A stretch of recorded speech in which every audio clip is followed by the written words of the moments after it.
Hoje a gente vai mergulhar fundo em uma das tragédias mais poderosas e, sinceramente, mais impactantes já escritas, a Antígona de Sófocles. Pois é, a peça tem tipo 2.500 anos. Mas a pergunta que ela joga na nossa cara é super atual e mexe com a gente. O que vale mais? A lei dos homens ou a nossa própria consciência? É uma questão que não tem resposta fácil, né? E é exatamente aí que a história começa. Para entender o drama, a gente precisa ir para a cidade de Tebas.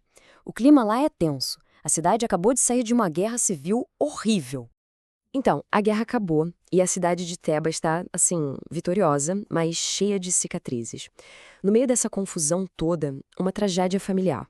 Os dois irmãos que estavam brigando pelo trono, Etéocles e Polínices, acabaram se matando. Um matou o outro.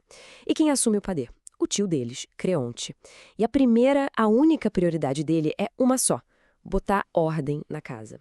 E a primeira medida dele como rei é um decreto, assim, radical. Ele decide que um dos irmãos, o Etéocles, que defendeu a cidade, vai ter um enterro de herói com todas as honras. Mas o outro, o Polinices, que atacou a cidade, esse vai ser deixado ao relento para apodrecer. É um aviso claro: quem for traidor não merece nem o descanso da morte. Só que aí entra em cena a irmã deles, a Antígona. Para ela, essa ordem do rei é um absurdo. Ela acredita que existe uma lei muito mais antiga e importante: a lei dos deuses. E essa lei diz que todo morto merece um enterro digno. Então, ela decide que não vai obedecer. Para ela, enterrar o irmão não é uma questão de escolha, é um dever sagrado. E pronto, tá armado o palco para um dos maiores confrontos da literatura. De um lado, o poder do Estado. Do outro, a força da consciência individual. Duas visões de mundo que simplesmente não podem coexistir. Olha só que interessante essa divisão. A Antígona se apega à lei divina, ao dever com a família, a leis que ela considera eternas. Já o Creonte está focado na lei do rei, na ordem da cidade, na estabilidade do Estado. Ele vê a lei dele como um ato pedagógico para ensinar uma lição. São dois mundos, duas lógicas completamente opostas. E vamos ser justos, não é que o Creonte seja um monstro, pelo menos não na cabeça dele. Ele realmente acredita que está fazendo certo. Para ele, deixar o corpo do sobrinho sem enterro é uma lição política dura, mas necessária. É um jeito de dizer: nunca mais ousem se virar contra Tebas. Bom, e o que acontece? Não demora nada. Chega um guarda morrendo de medo e conta para o rei: alguém desobedeceu. Cobriu o corpo de Polinices com um pouco de poeira, um gesto simbólico, mas que era um desafio direto. Creonte, claro, fica possesso. Alguém ousou desafiar a autoridade dele. A ordem de Creonte é imediata: achem o responsável. E não demora muito para Antígona ser pega no flagra, tentando de novo honrar o irmão. Ela é arrastada até a presença do rei e, sem um pingo de medo, ela confessa tudo. E é nesse momento, cara a cara com o rei, que ela solta uma das frases mais fortes da peça. Ela basicamente diz: a sua lei, Creonte, é a lei de um homem. Ela não tem poder para anular as leis dos deuses que são eternas. É o ponto central da discussão, né? Uma lei humana pode passar por cima de uma lei divina? Mas o Creonte não quer nem saber. Ele está completamente cego pelo poder.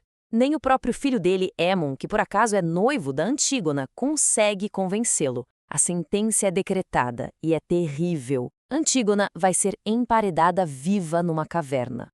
E essa teimosia toda do Creonte, essa recusa em sequer ouvir um outro ponto de vista, é o que vai acionar um efeito dominó de tragédia. É a falha clássica, o erro fatal que vai derrubar tudo.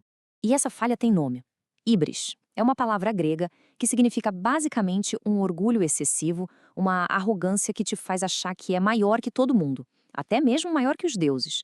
E é exatamente isso que está acontecendo com Creonte. A certeza absoluta de que ele está certo vai ser a ruína dele. E como se não bastasse, aparece em cena o profeta cego Tiresias. Ele chega com um recado direto dos deuses. Creonte, os deuses estão furiosos com você. A cidade está contaminada pela sua decisão. E a profecia é de arrepiar. Se ele não voltar atrás, ele vai pagar pela morte que causou com a morte de alguém do seu próprio sangue. Creonte, orgulhoso como é, primeiro xinga o profeta, acusa ele de tudo. Mas a profecia é pesada demais. O medo bate. E pela primeira vez ele cede. Ele percebe que pode ter cometido um erro terrível e sai correndo para libertar Antígona. Só que, como em toda boa tragédia, é tarde demais. É uma sequência de horror. Creonte chega na caverna e encontra Antígona. Ela se enforcou.